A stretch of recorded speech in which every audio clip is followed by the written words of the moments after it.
call this stretching. Shoulder actually isn't tight from yesterday's volume. Feels good. Had massive DOMs 12 hours ago. Crazy. Call the squat, and the dip the upper body squat. Not so sure I agree with that. I think a one-arm kettlebell press hits the entire upper body more than the dip does. At least that's how I was feeling.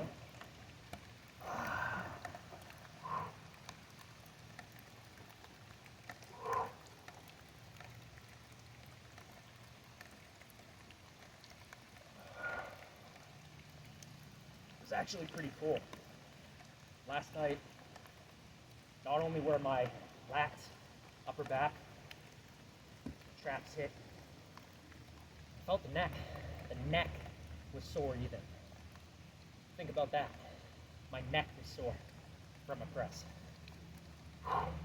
And that could have been the highest point in the trap insertion, but it felt like sterno, or whatever the Latin name for the side of the neck is.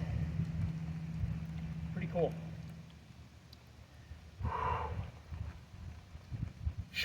Now I'm doing that deload. Just a 32 for low reps.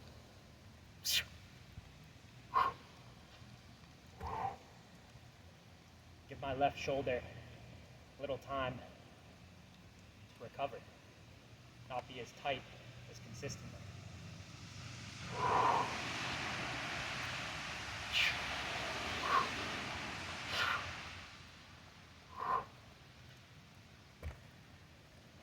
I have this idea. I think it would be really cool to have kettlebells at every 4 kilo jump, from the lightest well past the 48s. Every jump. Imagine that you spent your entire training life clean and pressing. Just weak side, strong side. Doing your best to match. Keep the development even. But always, as a slow roll, looking to move to bigger bells. Imagine an entire training life spent at heavy kettlebell clean and press. It's an interesting scenario. How I feel now? Yeah. Once I start purchasing heavier bells, which is more months, year down the road time frame, once I start getting heavier bells, it's gonna move up quick.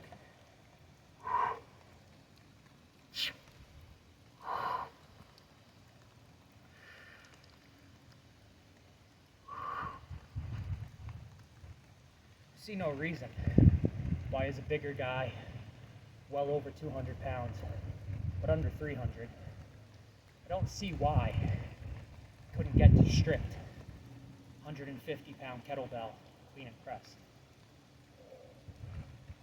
Have that idea in mind. I actually think, because I can make a 48 with this 32 in my 16, I actually think, since I own double 40s, I wouldn't get a 48 as my next single bell purchase. I would actually go for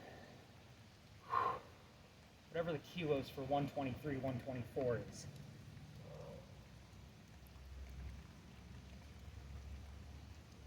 Was that 56 kilos?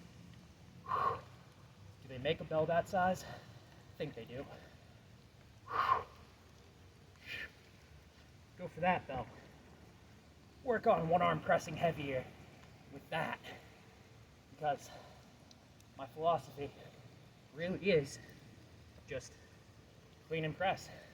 Not bother training anything else if I don't want to, because this covers everything. It's the entire upper body, my legs, my glutes, They're involved in the clean, and they have to stabilize.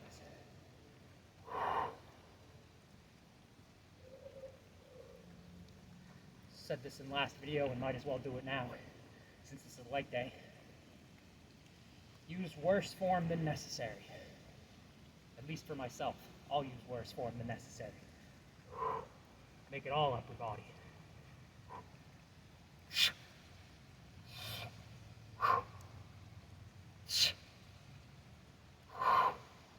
Because it's kind of fun. Change where the muscular stimulus goes. Like, it's a way to maximize your lighter and medium equipment. If you don't have the heaviest bell, what if you build yourself up by doing as much upper back and arm in the pull as possible? Pulling ridiculously high for the kettlebell clean.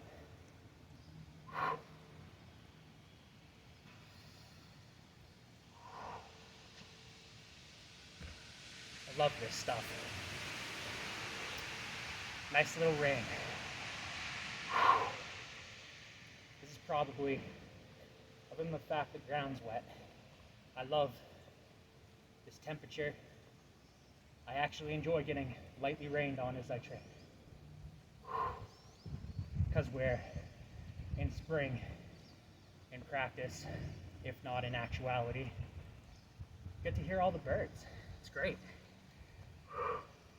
Coolest aspect of outdoor training through this cold weather. Fresh air and birds chirping. And then the second, it's like 50 consistently.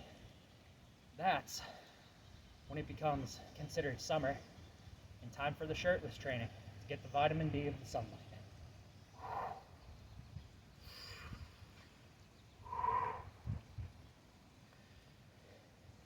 Kind of cool if I was standing next to a wall or something, have see truly how high I'm pulling this bell on those ugly all upper body SL upper back bicep pulls. Maybe call this lawnmower.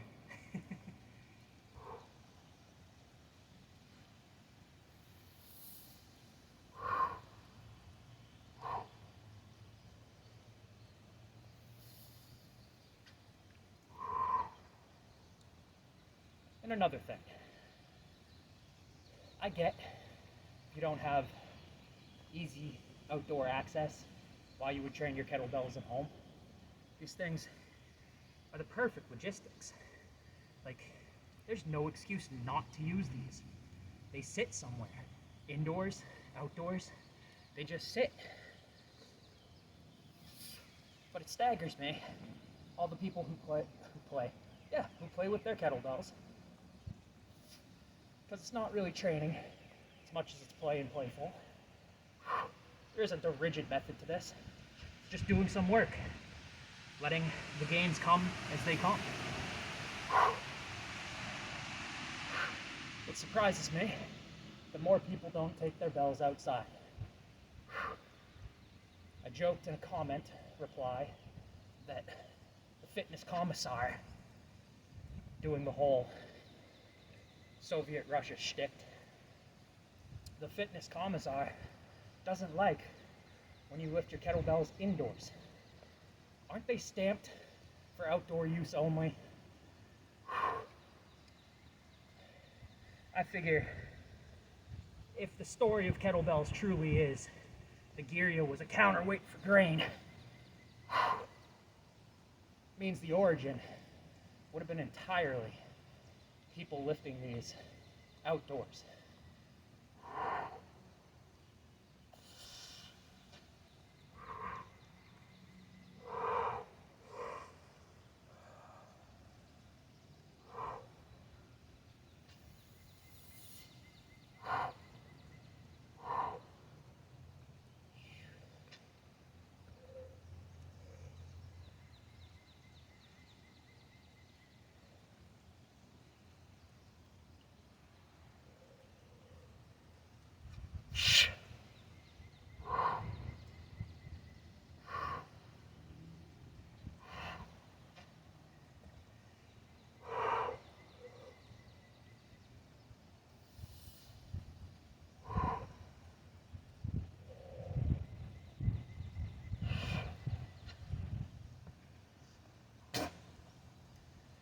ideal world, I'd have every kettlebell at least single bells in the 4 kilo jumps. Use that for more weight variance. And honestly, if you wanted to jump all in on overhead press primarily, and you're in a gym setting, this doesn't have to be kettlebell. It could be dumbbell. And if you have a dumbbell rack up to, every gym's going to go to 100. Most gyms seem like they're at 120 or 130. I think I've seen a 200-pound dumbbell at a bodybuilding gym. But other than that, a kind of, at the time, bodybuilder-friendly commercial gym, I believe they had a 170 or a 175. They went like through 120, 135, 150, 175. And if you got past the 100 on the one-arm presses and all the training history to get to 100 plus pounds, 48 plus kilos, whatever bell implement you're using, you're gonna have severely, might not be the right word, extremely, you'll have extremely muscled up in the time frame it takes to go from beginner to 100 plus pounds on a strict one-arm press.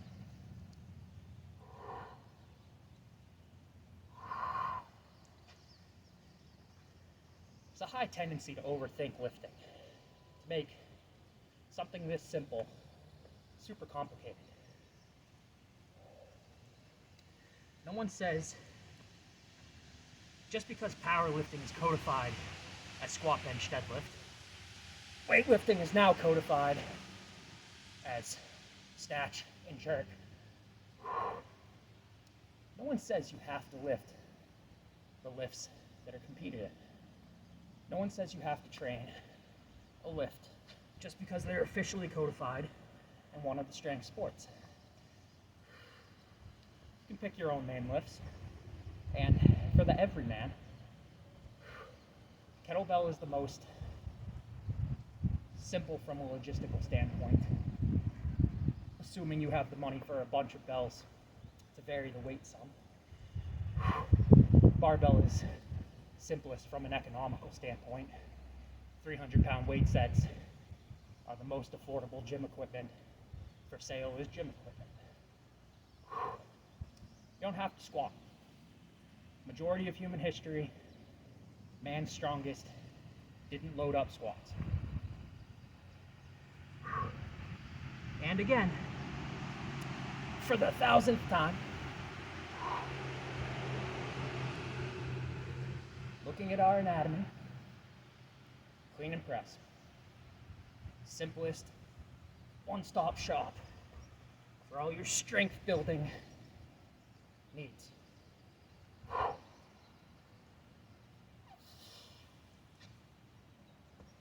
See you tomorrow.